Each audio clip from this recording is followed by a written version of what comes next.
झोपेवर विजय प्राप्त केला आहे. झोपेवर कसा विजय प्राप्त करायचा मंडळीनो, तर इथं सांगितलेलं आहे. अर्जुनाच्या बाबतीमध्ये एक कथा येते मंडळीनो. बघा, अर्जुन जो आहे, अर्जुन रथावर बसलेला आहे. भगवंताला रथ घेऊन जायला सांगितलेला आहे. आणि त्या ठिकाणी जेव्हा द्रोणाचार्य जे गुरु आहेत, गुरुकुलमध्ये शिकताना एक घटना घडते. काय घटना घडते की गुरुकुलमध्ये जे सेवेसाठी लोक आहेत किंवा जे मित्रमंडळी आहेत, त्या सर्वांना द्रोणाचार्यांनी एक गोष्ट सांगितलेली आहे. काय सांगितले माहिती आहे? की अर्जुनाला अंधारामध्ये जेवण करू देऊ नका. काय म्हटलेलं आहे? अर्जुनाला रात्री अंधारामध्ये जेवण करू देऊ नका किंवा जेवायला वाढू, असा आदेश दिला होता द्रोणाचार्याने. का दिला होता? कारण ते द्रोणाचार्यांना माहिती होतं. मग एके दिवशी अशी घटना घडली की अर्जुनाला रात्रीची वेळ झाली जेवायला, आणि जेवायला बसले होते बाहेर असं अंगणामध्ये. अचानकपणे सोसाट्याचा वारा सुटला आणि जो दिवा लावला होता तो दिवा विझला आणि त्यामुळं ताटात काय आहे ते दिसेना. पण त्याच वेळेला अर्जुन जो आहे त्याने काय केलं, बरोबर तोच पदार्थ घ्यायचा त्याला जो पाहिजे होता तो. अंधारामध्ये पूर्ण काळाकुट्टा अंधार आहे, ताट पुढे वाढलेलं आणि अर्जुन जेवत आहे. जेवताना बरोबर अर्जुनाचा घास, जी भाजी पाहिजे किंवा जे पाहिजे ते बरोबर उचललं जायचं आणि तोंडात जायचं. मग अर्जुनाला आश्चर्य झालं. म्हणले, अरे काही दिसत नाही पुढं तर, पण बरोबर जी पाहिजे ती भाजी येते, बरोबर सगळं होतं आहे. आणि त्या दिवशी अर्जुनाला समजलं की मी रात्रीसुद्धा पाहू शकतो, अंधारामध्ये पाहू शकतो. हे अर्जुनाला समजलं पहिल्यांदा.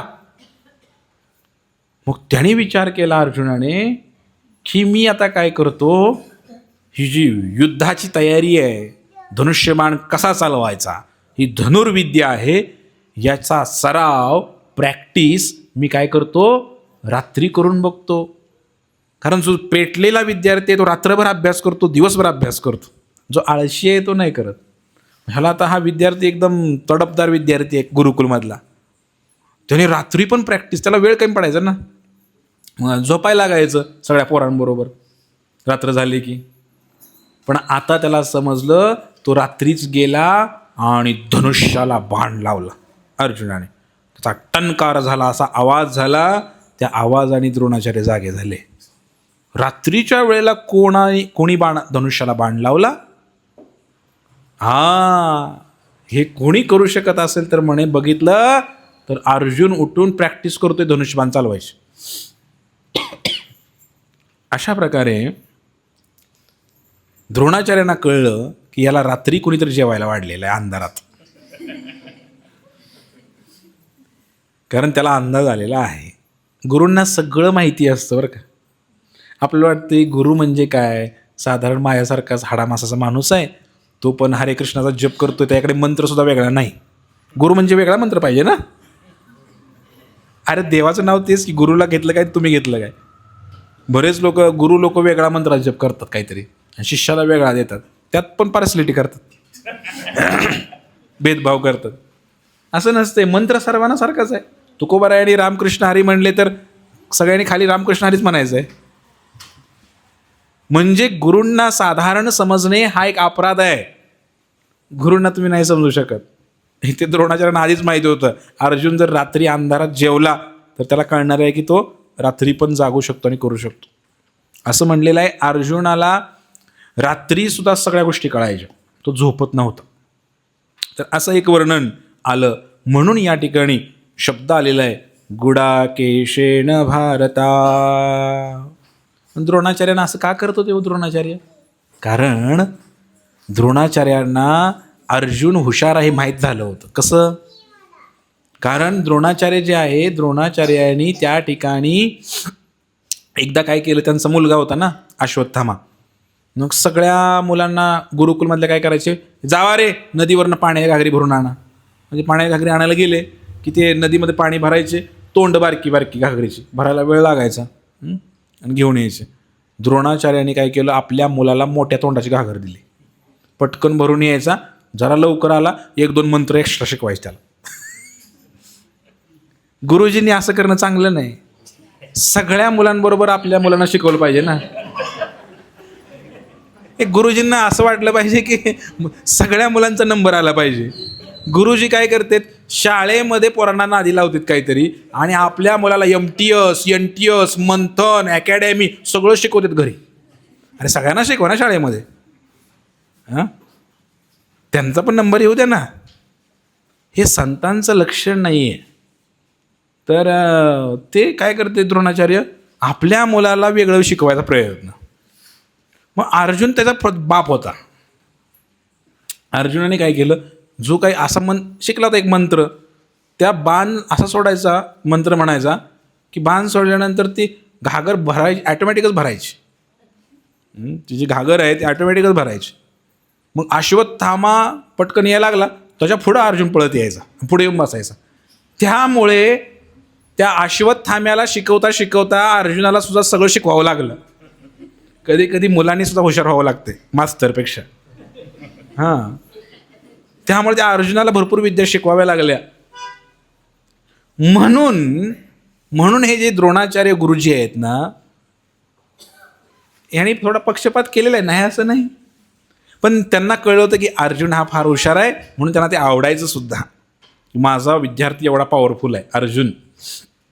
आणि म्हणून या ठिकाणी त्यांनी सांगितलं होतं काय, रात्री त्याला जेवायला अंधारामध्ये देऊ नका, नाही त्याला अजून एक गोष्ट कळेल की तो रात्रीसुद्धा धनुष्यबाण चालवू शकतो. नंतर मात्र मग हा फार शक्तिशाली होईल, कोणाला ऐकणार नाही थोडंसं. आणि अशा वागण्यामुळेच कदाचित द्रोणाचार्यांचं सुद्धा नुकसान झालेलं. एकतर मुलगा वाईट नादाला लागला, मास्तर लोकांची पोरं चांगली निघत नाहीत. बऱ्याच ठिकाणी मी बघितलंय, दुसऱ्याच्या लेकराला जर चांगलं शिकवलं तर त्या मास्तरची पोरं शिकतील ना. ज्या मास्तरांनी नुसतं पगार खाल्लेत सरकारचे, त्यांची पोरं दारू पितात. मी बघितलंय. इथं कोणी मास्तर असेल तर वाईट वाटून घेऊ नका, मी काही कोणाला बोलत नाही. हां, त्या प्राथमिक शिक्षकाला तर लाख लाख पगार आहेत, काय गरज आहे मला प्रश्न पडते.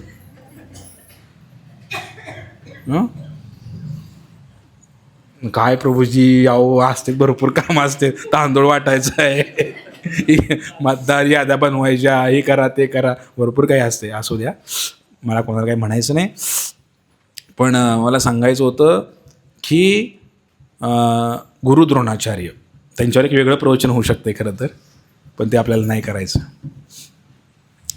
द्रोणाचार्य जे आहेत त्यांचाही वध झालेला आहे माहिती तुम्हाला.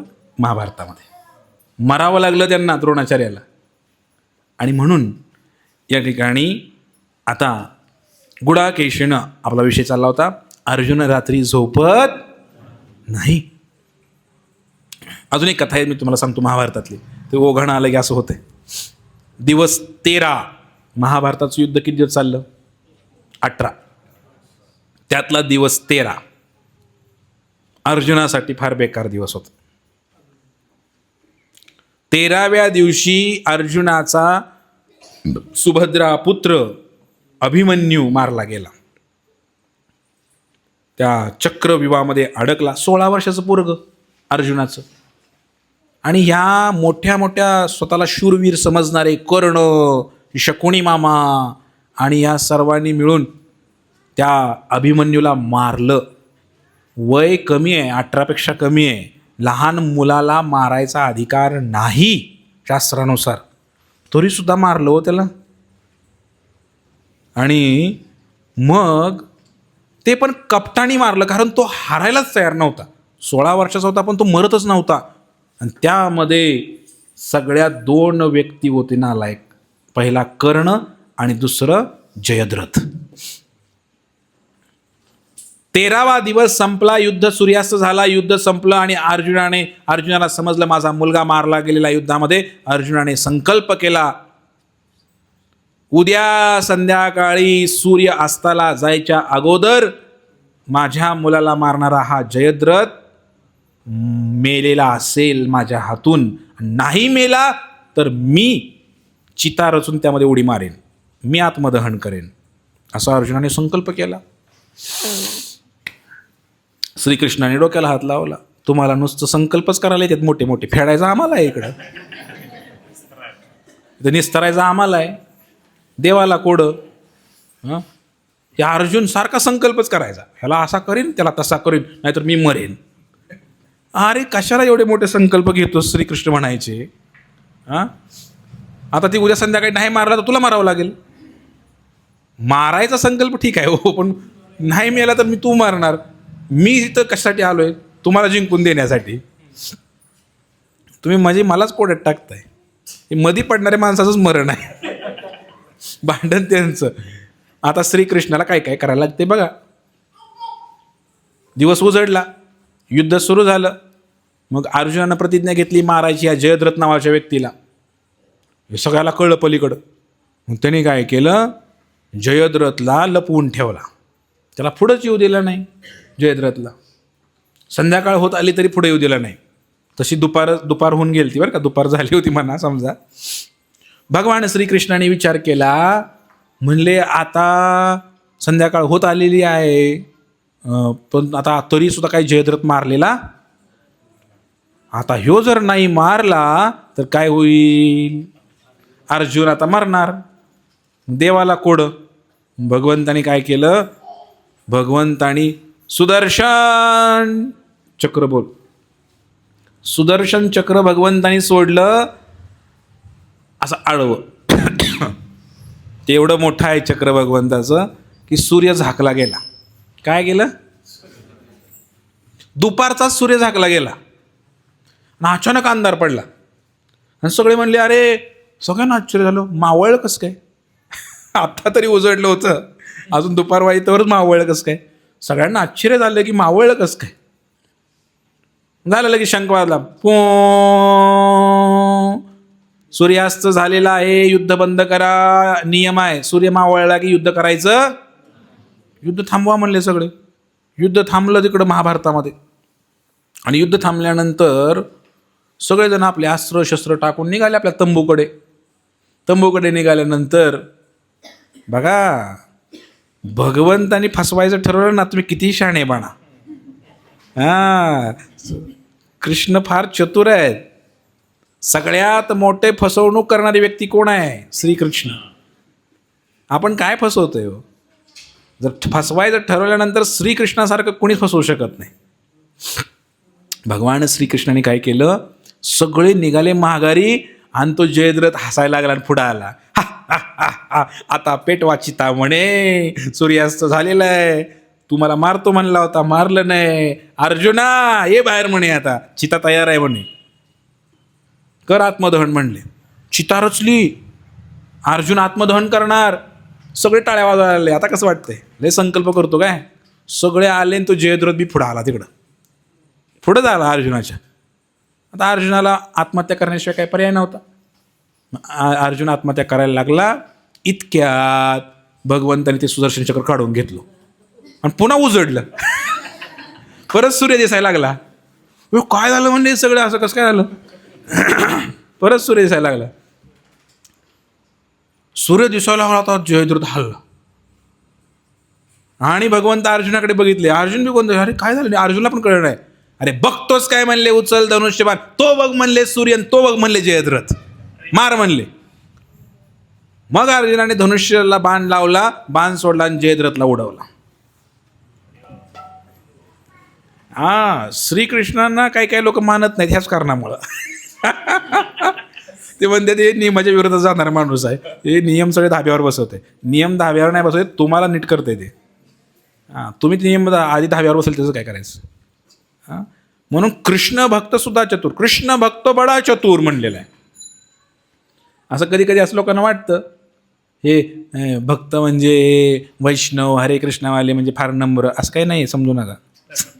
आम्ही वैष्णव मेणाहुणी मऊ, वज्राहुणी कठोर. आम्ही नम्रच आहे, मेणापेक्षा मऊ आहे आम्ही. पण वेळ आली तर आम्ही वज्रापेक्षा सुद्धा कठोर आहे धर्माचं रक्षण करण्यासाठी. अलग लक्षात, साधू संतांनी रक्त सांडलेलं आहे धर्माचं रक्षण करण्यासाठी. हा आपला इतिहास आहे. इथे जयद्रथ जो आहे, या जयद्रथाला उडवलं आणि त्यानंतर एक घटना घडते. आता मात्र दुर्योधन पेटलेला आहे. ह्या कृष्णाने फसवलेला आहे म्हणे, चिटिंग केलेलं आहे कृष्णाने. आता आपण मी चिटिंग करायची म्हणले. सूर्य मावळल्यानंतर आता युद्ध बंद करायला पाहिजे होतं की नाही. दुर्योधन म्हणला आता काय ऐकायचं नाही म्हणला, ह्याने अशी गडबड केलेली आहे ना, आता रात्रभर युद्ध चालू राहणार म्हणले. आता युद्ध बंद करायचं नाही म्हणले. हा 14वा दिवस महाभारतातला असा दिवस आहे ज्या दिवशी दिवसा पण युद्ध झालं आणि रात्री पण युद्ध झालं. रात्री पण युद्ध चालू झालं. सगळे मारामारी. सूर्य मावळा, अरे काय तुमच्यामध्ये या सैनिकांचं बघा ना, काहीतरी दिवसभर भांडणं करते, अजून जेवले नाही ते. भुका लागल्या त्यांना, सोडलं सुद्धा नाही. युद्ध करतेत. झोपेत युद्ध करायला लागले सगळे, पेंगायला लागले सगळे सैनिक. रात्र झालती ना, पेंगतच सगळे लढायला लागले. आणि त्यात काय झालं, अर्जुनाने बघितलं की आपल्याच सैनिकाला आपलेच सैनिक मारायला लागले झोपेत. पांडवांचे सैनिक पांडवांच्या सैनिकाला मारायला लागले, कौरवांचे सैनिक कौरवांच्या सैन्याला मारायला लागले. पण अर्जुन मात्र झोपलेला नव्हता, हे मला तुम्हाला सांगायचं होतं. अर्जुन तेवढ्याच त्वेषाने लढत होता. आणि अर्जुनाला हे कळालं की माझे सैनिक झोपलेले आहेत, याचा अर्थ अर्जुनाने झोपेवर विजय प्राप्त केलेला हे सिद्ध होतं इथं. तो झोपला नव्हता. आणि नंतर काय झालं, अर्जुन म्हणले काय टाईम प्लीज, फुल स्टॉप, थांबा म्हणले, थोडं थांबा म्हणले, थोडं थांबा. आपण काय करू म्हणले, आता अंधार पडलाय, काही दिसत नाही. मग आता जो अमावस्याकडे चाललेला ना, हे एकादशी दिवशी गीता सांगितलेली आहे. चंद्र अमावस्याकडे चाललेला आहे, म्हणजे थोडा उशिरा उगवतो.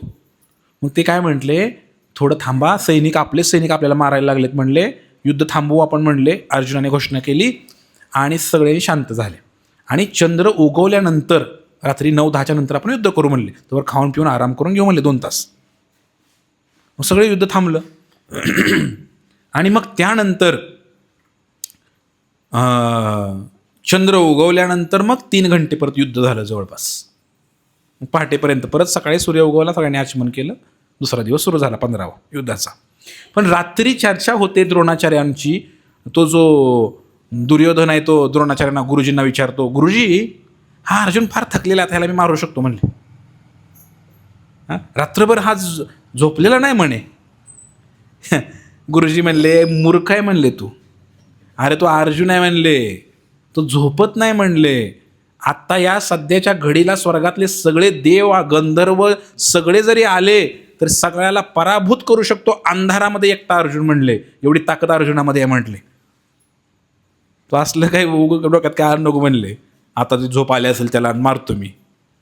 याच्यावरून हे सिद्ध होतं की अर्जुन याने झोपेवर नियंत्रण प्राप्त केलेलं आहे. म्हणून त्याचा इथं शब्द वापरलाय गुडाकेश. अर्जुनाने झोपेवर नियंत्रण प्राप्त केलेलं आहे मंडळीनो. तुमचं आहे का नियंत्रण झोपेवर? माझं तर नाही. चव्हाण सर नाही. किती वाजता झोपता रात्री? 10 वाजता. एवढ्या वेळ काय? श्रील प्रभुपाद महाराज म्हणतात की कमीत कमी 6.5 तास झोप घ्यायलाच पाहिजे, कमीत कमी. जास्तीत जास्त काय 10 तास घ्या असं म्हणत नाहीत ते. पण आपण सामान्य जीव आहे, शरीर आहे, शरीराला झोप ही पाहिजेच. कमीत कमी 6-6.5 तास झोप सलग पाहिजे. मधनंच मोबाईलला उठला ते चालत नाही, समजलं का? मोबाईल वाजला मधनंच उठला ते झोप मोड झाली. कमीत कमी 6-6.5 तास झोप सलग घ्या. मोबाईल लांब ठेवून किंवा स्विच ऑफ करून झोप घ्या. शरीरासाठी आवश्यक आहे झोप. पण एक वेळ अशी येते मंडळीनो की झोपेवर पण नियंत्रण प्राप्त करू शकतो. या संस्थेचे संस्थापक आचार्य, इस्कॉनचे संस्थापक आचार्य स्वामी प्रभुपाद यांनी झोपेवर विजय प्राप्त केला होता. हे जे ग्रंथ बघताय तुम्ही, हे गीता वगैरे लिहायचं सोपं आहे का? असे 70-80 ग्रंथ लिहिले मोठे मोठे त्याने. वय वर्ष 70च्या पुढे, 75-80 वय झाले महाराजांचं.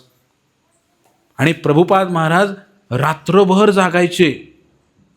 कधी कधी अर्धा एक तासच झोपायचे फक्त, असं वर्णन आहे. रात्रभर लिखाण करायचे, कारण दिवसभर फिरावं लागायचं लोकांना प्रचार करायला, सत्संग कथा कीर्तन, वेळच नव्हता लिहायला. म्हणून रात्रभर लिहायचे. आणि रात्रभर लिहिताना कधी कधी तर असं यायचा प्रसंग की झोपतच नव्हते महाराज. आणि म्हणून 10 वर्षामध्ये पृथ्वीचं 14 वेळा भ्रमण करून 108 मंदिरं जगाच्या पाठीवर उभा केली प्रभुपाद महाराजांनी. म्हणजे सांगण्याचा उद्देश, कसं शक्य एवढ्या 80 वयाच्या म्हाताऱ्याला इथं सत्संगाला बसा येईना लोकांना, पाय काय पसरते ती, कसं काय वाटतं, कधी एकदा ती कसं अवघडल्यासारखं होतंय. वय झाल्यानंतर कसं करणार, खाली बसता येत नाही आपल्याला. प्रभुपाद महाराजांनी 75-80च्या वयामध्ये प्रभुपाद महाराजांनी जगात 108 मंदिर उभा केली. विचार करण्यासारखी गोष्ट आहे. म्हणजे किती कष्ट घेतलं असेल. झोपून जमलं असतं का? झोपले नाहीत. प्रभुपाद महाराज कधी झोपले नाहीत, एवढं त्यांनी कष्ट केलं. म्हणून झोपलं पाहिजे. आता झोपेचा विषय निघाला म्हणून सांग. उत्तम झोप म्हणजे काय, कधी होते उत्तम झोप? विज्ञानाने सुद्धा हे सांगितलेलं आहे आणि आयुर्वेदामध्ये सुद्धा हे सांगितलेलं आहे. Early to bed, early to rise, healthy, wealthy आणि वाईज, असं आपल्याला इंग्रजीमध्ये म्हणलेलं आहे.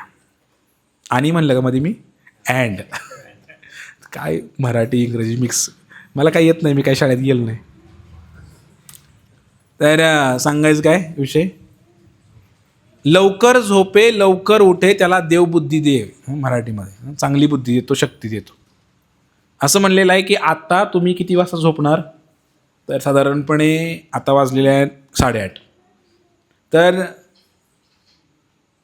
संध्याकाळी 8 ते 9ची जी झोप आहे, 1 तास झोपला तुम्ही, 8 ते 9 झोपला समजा, तर ते पहाटे 12 नंतर 12 ते 2 वाजेत 2 तास झोपल्यानंतर जे फळ तुम्हाला मिळणार आहे शरीराला, ते फळ तुम्हाला 7 ते 8 1 तासामध्ये मिळू शकते, असं विज्ञानाचं म्हणणं आहे. जर तुम्ही 9ला झोपला, 9 ते 10मध्ये, तर पहाटे 2 ते 3, 4, 5 पर्यंत 3 तास झोपून जे फळ मिळणार आहे ते केवळ तुम्हाला 9ला झोपल्याने मिळेल, 9 ते 10मध्ये. आणि जर तुम्ही 10ला झोपला, 10 ते 11मध्ये, तर पहाटे 4 तास झोपावं, त्याचं जे फळ आहे तर ते इकडं भेटतंय. सांगण्याचा उद्देश आहे मंडळीनो, की जेवढं लवकर झोपेल तेवढा जास्त लाभ आहे. म्हणून असं काही नाही, तुम्ही रात्री 12 ते 6 झोपला, किती तास झाले? 6 तास. तर 6 तास जर तुम्हाला वाचवायचे असतील तर तुम्ही काय करा, संध्याकाळी 2 तास झोपा, 8 ते 10 झोपा, 10ला उठा, तुम्हाला 6 तास झोपल्याचं फळ मिळेल. म्हणजे लवकर झोपण्याचं महात्म्य आहे, की लवकर झोपल्यानंतर शरीराची जेवढी भूक आहे, झोपायचं जेवढं पाहिजे ते लवकर भरून निघतं. म्हणून शास्त्र बोलतं की तुम्ही लवकर झोपा. तर आजकाल लवकर तर कोण झोपत नाही, आणि मोबाईल काय झोपू देत नाही. पहिलं नाईलाज होता हो, काय जरी झालं तरी किती वेळ गप्पा मारणार कोण आहे, शेवटी झोपावंच लागायचं. माताजी लोक तर काय स्वयंपाक झाला सगळं आवरलं, थोडं गप्पा मारल्या परत झोपायचंच आहे की. पण मोबाईल आणि टी व्ही आल्यामुळं काय कोणाची गरजच नाही आपल्याला, बरोबर आहे नाही. मग आता पहिले टी व्ही होते, शेवटी काय एखादा हॉल असला ते म्हणायचे मला झोपली कटाळा आला, बंद कर टी व्ही, ते पण नाही आता विषय काय. आता हेडफोन लावा मस्तपैकी, स्वतःचा टी व्ही आपल्याकडे आहेच, मोबाईल आहेच, आणि झोपतच नाही. त्याचा विषय आपला नाही, कारण ते फार भयानक आहे. की झोपेत कधीही मोबाईल पाहू नये. तुम्हाला मोबाईल बघायचा आहे, खुर्चीवर बसा, बघा सगळं, 2 तास बघा, 10 तास बघा, बंद करा आणि निवांत झोपा. समजलं का?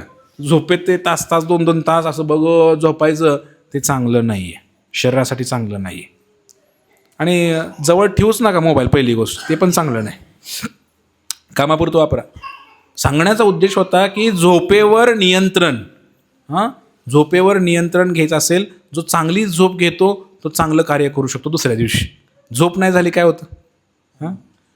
म्हणून लवकर घ्या, भरपूर झोप घ्या, लवकर घ्या. आणि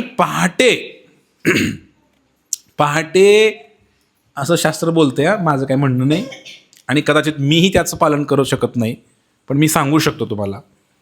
पहाटे असं म्हणलेलं आहे, ते पुढे येईल, या निशाचर पुढे येणारच आहे गीतेमध्ये. पहाटे का उठायचं लवकर? तर पहाटे उठायचं लवकर कारण सगळं जग झोपलेलं असतं. राक्षसी वृत्तीचे रजोगुणी तमोगुणी लोक झोपलेले असतात, शांतता असते, अशा वेळेला भक्तांनी उठावं, साधकांनी उठावं आणि त्यावेळेला नामस्मरण होतं. म्हणून पहाटे सूर्य उगवण्याच्या अगोदर 1.5 तासाचा जो वेळ आहे त्याला ब्रह्ममुहूर्त म्हणलेला आहे. काय म्हणलेलं आहे? 1.5 तासाआधी, साधारणपणे 4:30 वाजता, 4 ते 4:30 वाजता भक्तांनी उठावं. आणि काय करावं? मोबाईल पहावा नाही. काय करावं? हरे कृष्ण कृष्ण कृष्ण हरे हरे, हरे राम राम राम. हे सकाळी करण्याचं साधन आहे. सकाळी केलं तर सत्वगुण, चांगलं नामस्मरण, जप, वाचन, अध्ययन सगळं होणार. दुपारी रजोगुण, सगळं धाड धूड चालूच आहे दिवसभर, रजोगुण. आणि संध्याकाळी तमोगुण. त्यामुळे संध्याकाळी काय नामस्मरण हे काय करण्याचं हेच नाही आहे. म्हणून सकाळी लवकर उठायचा विधी आहे. आणि सकाळी लवकर पोट पण साफ होतं. आपल्या पोटामध्ये विष तयार होतं. विष हे आपण खातो का, याचं एक आम्ल तयार होतं पोटामध्ये. आणि आपण जेव्हा विष्ठा मलमूत्र त्याग करतो त्याला चिटकून सगळं ते बाहेर विष पडत असतं टॉयलेटच्या वेळेला. ह्याचं टायमिंग आहे पहाटे 5चं, 5 ते 5:30. त्या वेळेला उठला तरच ते बाहेर पडतं विष. जर तुम्ही नंतर गेला शौचाला 7 वाजता 8 वाजता तर टॉयलेट होते पण विष बाहेर पडत नाही, ते तयार झालेलं शरीरामध्ये. आणि ते विषच शरीरामध्ये रोग निर्माण करतं. जे काही तुम्हाला रोग निर्माण झालेले आजकाल, हे सकाळी लवकर न उठल्यामुळे रोग निर्माण झालेले आहेत. लक्षात आलं का? ते विष शरीरामध्ये साचून राहतं. मग शुगर, BP, थायरॉईड आणि बरंच काय हार्ट अटॅकपासून सगळे कॅन्सर आणि हे सगळे रोग वाढत जातात. ह्याची बरीच कारणं आहेत. म्हणून पहाटे 5च्या पूर्वी पोट साफ झालंच पाहिजे असं आयुर्वेद बोलतंय. तर सकाळी लवकर उठण्याचं कारण मी सांगितलं तुम्हाला. एकतर साधन भजन चांगलं होतं, पोट साफ होतं आणि आपण सत्वगुण असतो ना सकाळी वातावरणामध्ये. आणि बाहेरची लोक झोपलेली असतात. बाहेरची लोक कसे झोपलेले असतात, म्हणजे वातावरणामध्ये शुद्धता असते सकाळच्या आणि साधकासाठी ते वातावरण चांगलं असतं. तर दुसरं एक कारण, सूर्य उगवण्याच्या अगोदर उठलं पाहिजे असं म्हटलेलं आहे. कारण सूर्य आपल्याला चांगलं आरोग्य प्रदान करतो. मग समजा पंतप्रधान येणार आहे आता इकडे आपल्या गावामध्ये आणि ते काय करणार आहेत, स्कीम घेऊन आलेले आहेत. तर काय स्कीम आहे, तुम्हाला सर्वांना एक फॉर्च्युनर गाडी देणार आहेत 50 लाखाची. प्रत्येक घराला एक गाडी भेटणार आहे. मग कोण शहाणा किंवा कोण वेडा असा असेल या गावामध्ये की जो त्या स्वागताला येणार नाही पंतप्रधानाच्या, असा येडा एखादा आहे तुमच्याकडे? फॉर्च्युनर म्हणल्यावर काय आम्ही काय सगळं बंद करून येतो म्हणा, उपवास धरायला सांगा 4 दिवस. पंतप्रधान येणार म्हणल्यानंतर तुम्ही येणार की नाही? येणार की नाही? यायलाच पाहिजे. फॉर्च्युनर पाहिजे की नाही? हां, मग म्हणले ठीक आहे येणार. मग सूर्याचंही तसंच आहे. सूर्य आकाशामध्ये वर आला, त्याच्या स्वागताला तुम्ही उभा राहिलंच पाहिजे. जे लोक सूर्याच्या स्वागताला उभा राहतील त्यांना सूर्य देवता उत्तम आरोग्य देई. इकडं सूर्य उगवलाय आणि तुम्ही वाकळतच आहे, अजून गुंधडी पाघरून झोपलाय, मग ते आजारी पडण्याची लक्षणं अलग लक्षात. म्हणून दरिद्रपणा येतो. म्हणून सूर्य चांगलं आयुष्य प्रदान करतो आणि नुसतं उठल्याने वळत नाही, उठून नामस्मरण करून त्या सूर्याला सुद्धा प्रणाम केला पाहिजे. समजलं का तुम्हाला? तर अशा प्रकारे सूर्य उगवण्याच्या अगोदर उठायला सांगितलेलं आहे. जो सकाळी पहाटे 4ला उठतो, 4च्या अगोदर उठतो, पहाटे 4च्या आणि आंघोळ करतो, त्याला म्हणलेलं आहे ऋषी स्नान. काय म्हणलेलं आहे? जे साधू संत ऋषी तपस्वी लोक स्नान करतात त्याचं फळ मिळतं सकाळी 4च्या अगोदर आंघोळ केल्यानं. आणि 4 ते 6च्या दरम्यान जे लोक म्हणजे सूर्य उगवण्याच्या अगोदर जे आंघोळ करतात तर त्यांना देवतांचं स्नान म्हणलेलं आहे. म्हणजे देवता थोडे आळशी आहेत, साधू संतापेक्षा देवता थोडे आळशी आहेत. ते सकाळी जरा लेट उठतात. मग जे लोक सूर्य उगवण्याच्या अगोदर आंघोळ करतात 6च्या आधी आणि 4च्या मध्ये, त्यांना देवतांचं स्नान केल्याचं पुण्य लाभतं. आणि जे लोक सूर्य उगवल्यानंतर 6, 6:15 नंतर स्नान करतात, 6:30 नंतर स्नान करतात, त्यांना मनुष्याचं स्नान केल्याचं फळ मिळतं. कोणाचं? कारण जे साधारण मनुष्य आहे, नुसता पोटाला जगायसाठी काम करतो, जगायसाठी जन्म घेतला आहे त्याने, असा एक साधारण मनुष्य आहे, त्याचं फळ आहे ते. आणि जो सूर्य उगवून झालेला आहे, 7 वाजून गेलेले आहेत, 8 वाजून गेलेले आहेत, अजूनही अंतरुणात आहे, 8च्या पुढं आंघोळ करतो, त्याला राक्षस स्नान केल्याचं पुण्य का पाप म्हणायचं आता भेटतं. तर राक्षस लोक जे 8 नंतर उठतात त्यांना शास्त्रामध्ये राक्षस म्हटलेलं आहे. माफ करा, आपल्यामध्ये कोणी असेल तर, तुमचा व्यवसाय वगैरे काय असू शकतो उशिराचा, मला काही माहीत नाही, पण ते मॅनेज करून घ्या तुम्ही सगळं, कारण मला काही खोटं बोलायचं सवय नाही. जर राक्षस म्हणलं शास्त्रामध्ये 8 नंतर जे उठतात ते. पण आपल्या गावाकडं ठीक आहे, उठावंच लागतंय. इकडे कोंबडा ओरडतंय, तिकडे गाई बैल ओरडते, सगळं चालूच आहे.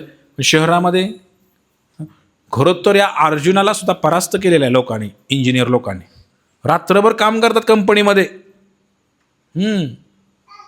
रात्रभर काम करतात कंपनीमध्ये आणि दिवसभर झोपतात रूमवर येऊन, असे इंजिनियर लोक आहेत. आणि असलं शिक्षण पद्धती निघालेली आहे. हे शिक्षण म्हणजे फार भयानक आहे, याच्यावर मला बोलायला नाही. मला शिक्षण म्हणलं की लय राग येते, म्हणजे पालकांना लय वाईट वाटतंय. कारण काय केलंय, राजकारणी लोकांचे कॉलेज, समजलं का तुम्हाला, मेडिकल कॉलेज, इंजिनिअरिंग कॉलेज, आणि दुसऱ्या राजकारणी लोकांच्या फॅक्टऱ्या पुण्या, मुंबईला, बेंगलोरला. या राजकारण्यांची ही फॅक्टरी शिकवायची आणि तिकडं ती राबवून घ्यायची. तर इकडं ह्याला आईबापाने पैसे घ्यायचे, शिकवायचं, आणि इकडं इंजिनियर करायचा, आणि तिकडं त्याला तर फॅक्टरीमध्ये पुण्या मुंबईला पाठवायचं, तिकडं मजुरासारखं काम करते ते 30-20 हजारावरती. समजलं का? आणि पप्पा कहते हे बडा नाम करेगा, बेटा इंजिनियर बनेगा. असं झालेलं आहे. म्हणजे हे राजकारणी लोकांचेच खेळ आहे सगळे. एकानं कॉलेज काढायचं, एकानं कंपनी काढायची, त्यामध्ये आपलं मरण. आपलं वाटतं आम्ही इंजिनियर झालो, कशाचं काही नाही आहे, या हमालीच आहे सगळी. प्रोफेशनल हमाली, टाय बूट घालून. सांगायचा उद्देश तुम्हाला काय, मला अधिकार आहे कारण मी इंजिनिअरिंग केलेलं आहे. सांगायचा तुम्हाला अधिकार आहे हे सगळं. आम्ही तसे दिवस काढलेले आहेत, भोग करून आता त्याग केलेला आहे. तर सांगण्याचा उद्देश होता मंडळीनं की दिवसा झोपायला शास्त्रामध्ये मना आहे. तर आम्ही झोपतो दिवसा, कधी कधी कंटाळा आला, कधी कधी नामस्मरण होत नाही, झोप येते, रात्री जे जागरण झालेलं असते, कधी कधी कार्यक्रमामुळे उशिरा गेलेला असतो, तर कधी कधी आम्ही मग पण अर्धा तासाच्या वर नाही. त्याला म्हणलेलं आहे nap, power nap. Power nap म्हणजे मराठीत काय म्हणायचं, वामकुक्षी, डाव्या कुशीवर झोपायचं. कुठं? डाव्या कुशी कळते का तुम्हाला? इकडं असं झोपायचं आणि हाताची उशी करायची, असं झोपायचं. उशीवर नाही डोकं टेकवायचं, असं घ्यायचं आणि झोपायचं. त्याला म्हणतो वामकुक्षी. आणि थोडेसे पाय वर घ्यायचे, जास्त पोटात घालायचे नाहीत, थोडे वर घ्यायचे, असं झोपायचं. एक कमीत कमी 15 मिनटं झोपू शकता, जास्त असले 20-25 मिनटं, अर्धा तास झोपू शकता. आता हे प्रभूजी नेहमी येतात, त्यांना वाटतं की प्रभूजी झोपलेलाच मी आले तेव्हा, दुसऱ्याला प्रवचन देते. मला सगळं माहिती असते, डोळे उघडे असतात माझे. तर त्याला पॉवर नॅप म्हणायचं, त्याला झोपणं म्हणायचं. तेवढं करून उठलं की माणूस फ्रेश होतो. पण जर अर्ध्या तासाच्या पुढे गेला तर मग आंघोळ करावी लागते. अर्ध्या तासा पुढे गेला की तमोगुणामध्ये जातो व्यक्ती, त्यामुळे लगे आंघोळ करावी लागते. आलं लक्षात तुमच्या? म्हणून जास्त झोपायचं, दुपारी झोपायचं नाही, आणि रात्री मात्र मग तुम्ही झोपू शकता 6-7 तास. तर अशा बऱ्याच गोष्टी आहेत की झोपेवर विजय प्राप्त करण्यासाठी मनुष्य जीवन आहे. हळूहळू हळूहळू झोप कमी व्हायला पाहिजे. संसारामध्ये पण झोप कमी होते बरं का. काही काहींची झोप उडते टेन्शनमुळं, गोळ्या खावं लागतात झोपेच्या गोळ्यामध्ये. अरे कशाला एवढं टेन्शन घेत आहे संसाराचं, हे नश्वर आहे, मरणारच आहे आपण एक दिवशी सगळे.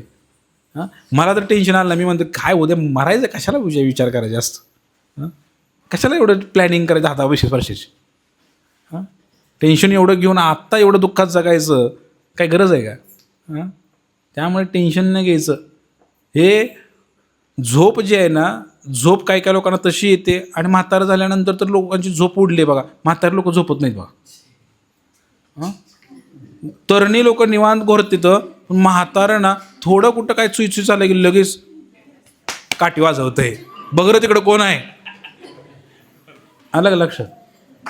ह्याची पण झोप, तुमची झोप अशी तशी कमी होणारच आहे म्हातार झाल्यानंतर, पण भगवंताच्या चिंतनासाठी झोप कमी होऊ द्यायची.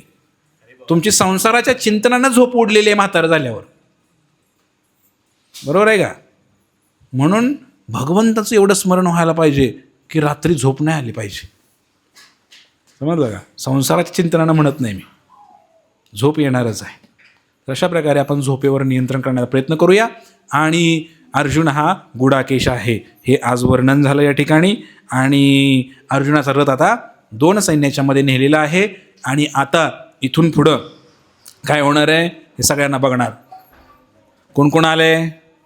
भीष्म, अरे बापरे, द्रोणाचार्य, कृपाचार्य, अरे काय हे सगळे माझ्या विरोधामध्ये आलेले आहेत.